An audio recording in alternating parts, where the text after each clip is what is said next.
Hey everyone, and welcome to another deep dive with us. Today we'll be exploring something particularly special, especially for those of you out there with ties to Chinese culture. Mm-hmm. We're going to be taking a deep dive into ancestor worship, a tradition so deeply ingrained in Chinese culture, and how it's practiced and adapted by Chinese communities all across the world. Sounds fascinating. It is. And we've got a pretty diverse range of sources for this one. Academic articles, Oh, wow. research papers, even some really insightful comments from a Reddit thread. Really? A Reddit thread? I know, right? You never know where these gems are going to pop up these days. That's true. But seriously, it's really amazing to see how this tradition is being kept alive and reshaped Yeah. in so many different cultural contexts. Well, and what I find fascinating is that it's not just about preserving rituals, right? It's about how these practices show a deep connection to heritage and identity, Exactly. even across continents and generations. And speaking of different contexts, our sources actually have this table summarizing how ancestor worship can look so different depending on where the community is. Oh, Like, interesting. for example, in the United States, many Chinese Americans have shifted towards these more home-based rituals, which makes sense when you consider that the U.S. is predominantly Christian, right? Well, it really highlights how the diaspora experience often leads to adaptation. In the U.S., we see folks simplifying rituals, especially if there's a generational gap. Yeah. But what remains at the core is that principle of respect for family and honoring those who came before. Okay, but then you look at Canada, and it's a completely different story. Oh. They have this festival called Gung Haggis Fat Choi. Gung Haggis Fat Choi. What is that? It combines Scottish and Chinese New Year traditions. I've never heard of It's that. pretty amazing. Imagine. Haggis dumplings right next to traditional calligraphy scrolls. Wow, what a combination. But what's really cool is that it's not just this quirky fusion dish. It represents how diaspora communities are really weaving these new cultural threads into their heritage. Right. They're building something unique and meaningful in the process. Absolutely. It challenges this idea that cultural identity is fixed or unchanging, and it's not limited to North America. Yeah. If we look at Australia, for example, they've adapted Qingming festival rituals to incorporate local customs and materials. Oh, interesting. It demonstrates that ancestor worship isn't just about rigid adherence to a script. It's a dynamic expression of cultural identity that can evolve with its surroundings. And then there's Indonesia, where Yeah. some families are actually moving their ancestral altars into public spaces, Mm-hmm. while others are completely abandoning them because of religious differences or just practical considerations. No, that's a big decision. It really makes you think about all those complex decisions and pressures diaspora communities face. Absolutely. It really highlights that tension between trying to maintain tradition while also navigating the realities of a new environment. Right. And sometimes those realities can involve religious conflicts, as you said, or even legal restrictions on things like public gatherings or burning incense. Yeah, and we'll delve into these challenges a bit more later on. We will. But I think it's important for our listeners to understand that sometimes adapting isn't a choice. Right. Sometimes it's a necessity. Exactly. So we've got these external pressures, but then there are internal pressures too, right? Yeah, Like generational differences. definitely. Our sources pointed to a real divide between how older and younger generations view ancestor worship. That's a common thread we see in many cultural traditions. Yeah. For the older generation, these practices are this vital expression of filial piety. Right. They're a way to honor sacrifices of those who came before, But for some of the younger folks who have grown up immersed in a different culture, these traditions might feel outdated or irrelevant to their lives.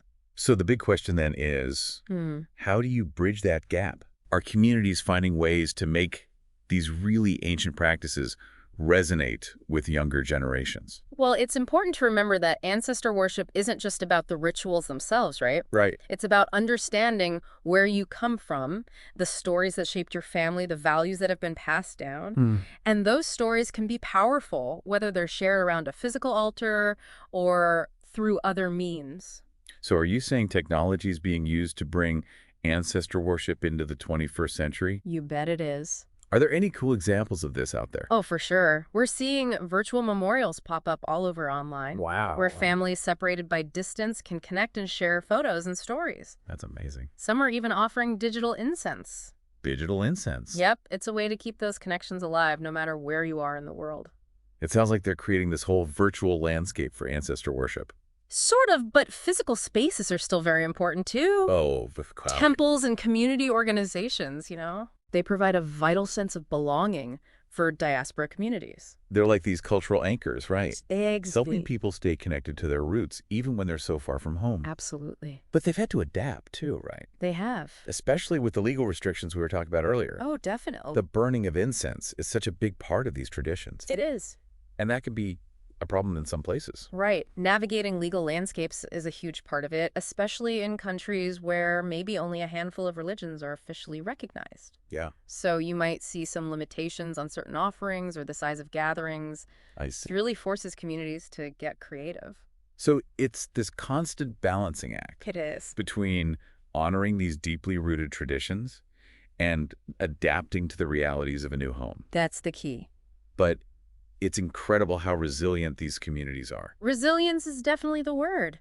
And it's not just about preserving rituals, it's about understanding those deeper benefits that ancestor worship brings to these communities. Oh, that's a perfect segue to our next point. hmm What are those benefits? Okay, so for one, it provides a sense of belonging.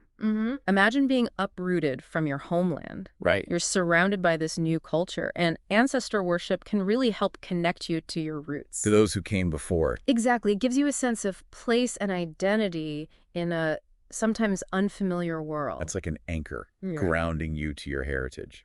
I like that. Yeah, an anchor. I can see how that would be really powerful for folks who might feel disconnected from their past. Absolutely. And it's not just about individual connection, it's about community cohesion as well. Oh, right, of course. Participating in these rituals together, sharing stories, honoring the same ancestors.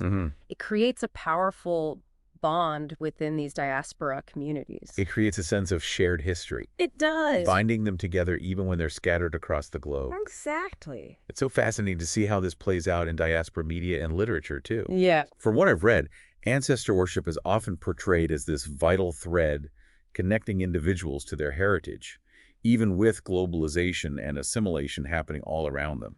You're absolutely right. And there's a great example of this in the book, Ancestor Worship in the Diaspora, Chinese and China Universes. Oh, yeah? It really delves into the complexities of maintaining cultural continuity for communities all around the world. The authors explore how these practices are adapted, sometimes quite drastically, while still honoring their essence. That sounds like a must-read for anyone wanting to really understand this tradition. Definitely. But it's not just books, right? No, not at all. I bet newspapers and online media are full of stories about these practices, especially around major events. Oh, definitely. Newspapers often highlight these large-scale ancestor worship events held in Hong Kong that attract participants from all over the world. Wow. It really demonstrates how these traditions can transcend borders. Bringing people together. Exactly, united through a shared heritage, even if they've never met before. It's amazing how this practice is still so relevant in today's globalized world. It is. But what about the younger generation? How are they being brought into all of this? I mean, TikTok dances and digital offerings seem worlds apart. It's a good point. But these communities are working hard to bridge that gap, Oh, good. integrating elements of ancestor worship into school curricula, using technology to create more interactive experiences, organizing these really engaging cultural festivals for younger audiences. It's encouraging to hear they're finding creative ways to make these traditions relevant. It is. It gives me hope they'll continue to thrive. Me too. And it's not just about the rituals, it's about understanding those deeper values. Yeah. Respect for elders, honoring your roots, understanding your place in the grand scheme of things. Those values are timeless. Well put. It's really striking how ancestor worship acts as this bridge between generations. I agree. It's not just about the past. It's about carrying those legacies forward. Right, making sure those stories and sacrifices aren't forgotten.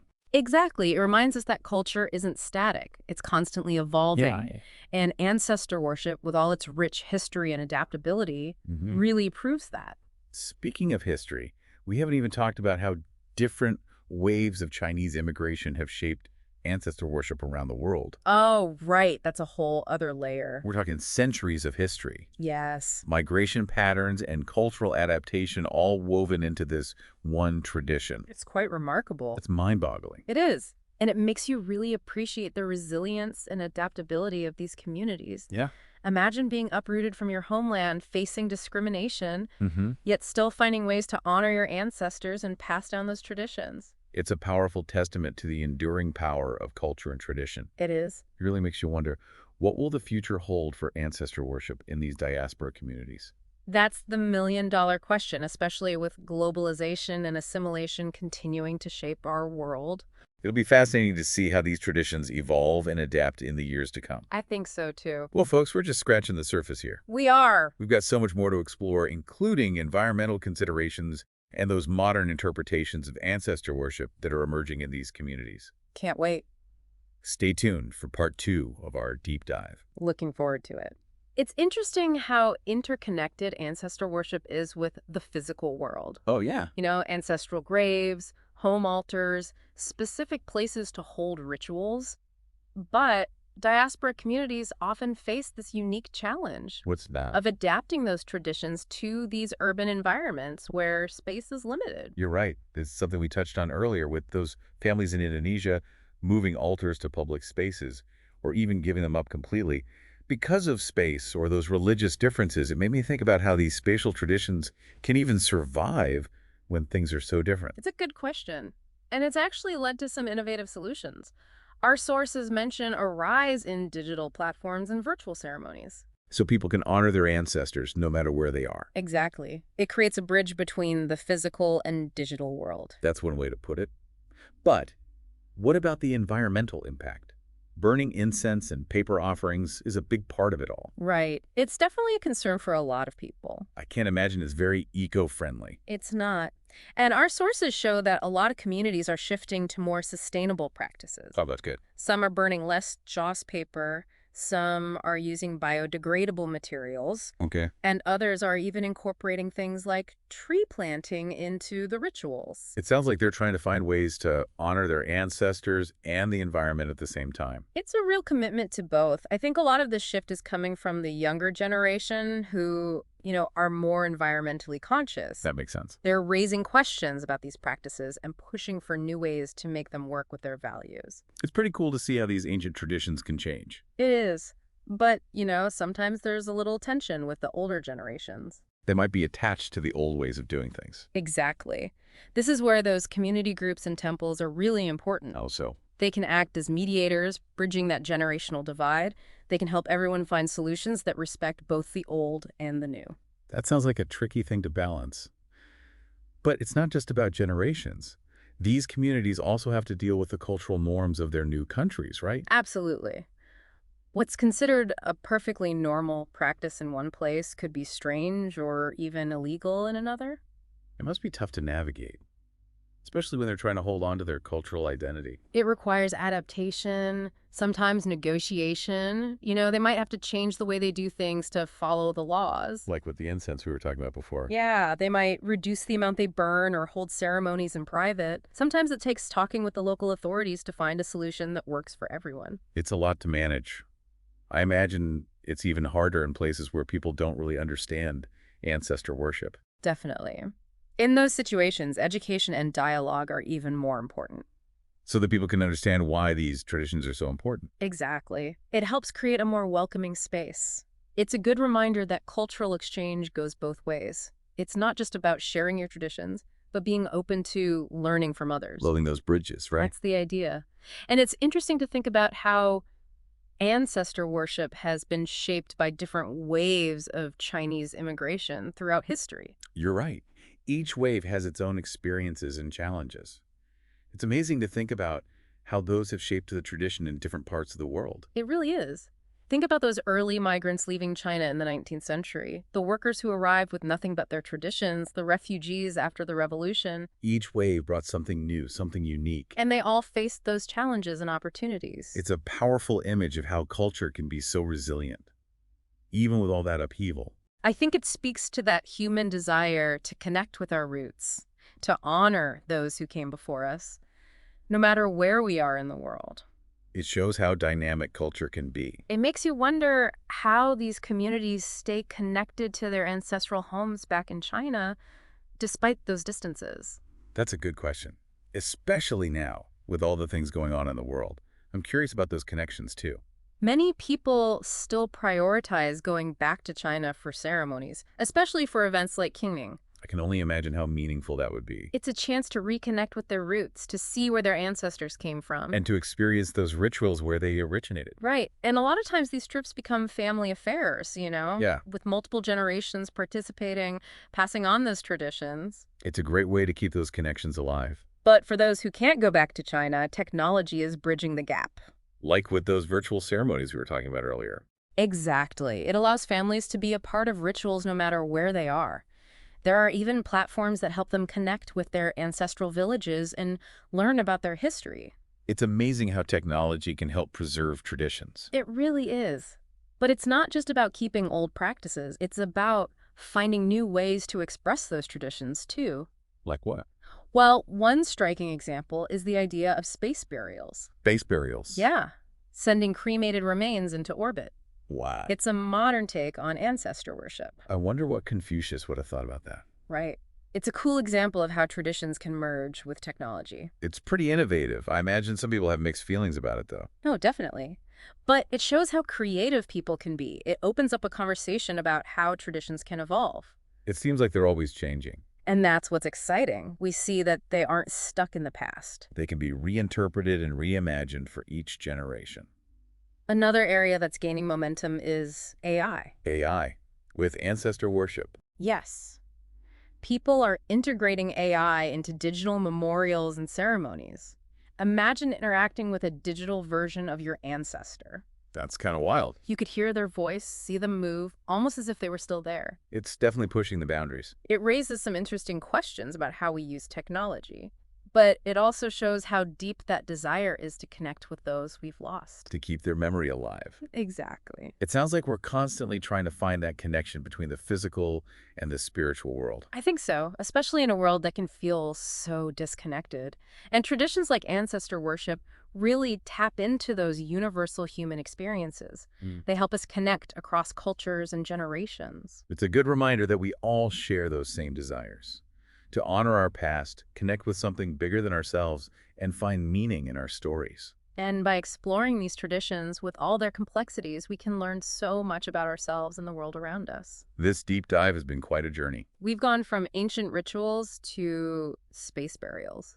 It's amazing to see how these communities keep their traditions alive, Yeah. even when they're far from home. It really shows their resilience and how much they value their heritage. But we're not done yet, We still have more to explore. including how ancestor worship shows up in diaspora, media, and literature. Stay tuned for part 3, where we'll dive into those stories and creative expressions that bring this ancient practice to life. Welcome back to our deep dive. We've explored rituals, challenges, adaptations, even innovations in ancestor worship. Now, I'm really interested to see how all of this shows up in the creative works of these communities. Oh, it's a fascinating area. What really struck me in our research is how ancestor worship is this powerful storytelling tool. Yeah. It digs into themes of identity, belonging, family ties, and that push and pull between tradition and modern life. It makes sense when you think about it. There's so much there. Cultural meaning, emotional weight, Right. family history. It's a theme just waiting to be explored in literature and art. Like we touched on earlier, ancestor worship in the diaspora, Chinese and China universes, really gets into how authors are using it to examine cultural identity in a globalized world. So it's not just about the rituals, but what they mean Right, the values behind them. and how those play out in different settings. It goes beyond academic writing, too. Newspapers and online media often highlight those big ancestor worship events. Oh, like the ones in Hong Kong? Yeah, where people come from all over the world.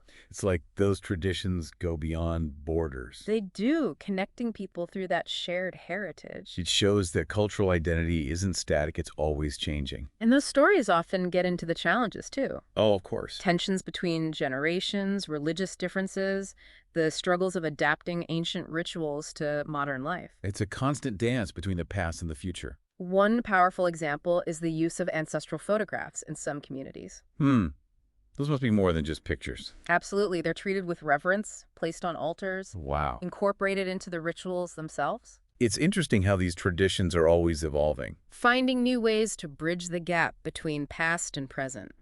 That brings us to an important point. Passing this all down to younger generations. Right.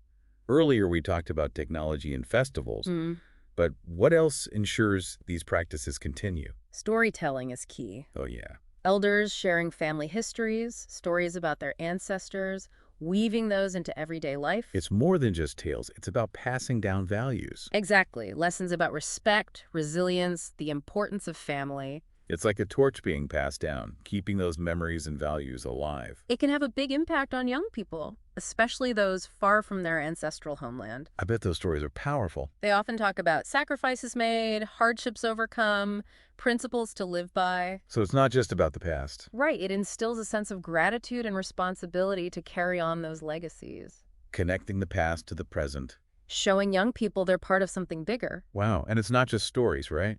No, many communities get the younger generation involved in the rituals, Oh, that's a good idea. teaching them how to offer incense, prepare food offerings, all those important gestures. So they experience it firsthand. It makes a difference, experiencing something rather than just hearing about it.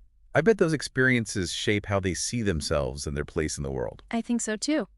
Wrapping up this deep dive, what stands out to me is the resilience of ancestor worship in the diaspora. It is remarkable. Facing globalization, assimilation, legal hurdles, yet it doesn't just survive, it thrives. Finding new ways to express those core values. It's a powerful example of how culture endures. It shows that human need to connect with our roots, honor those who came before us. And find meaning in something beyond ourselves. It's a reminder that traditions aren't static, they're always changing. Evolving and adapting right along with the world. Beautifully said. So it makes you wonder, as the world keeps changing, how will this tradition shape future generations? It's a great question. What we do know is that this practice, with all its rituals, stories, and values, will keep connecting us to the past, ground us in the present, and guide us into the future. Thanks for joining us on this deep dive, everyone.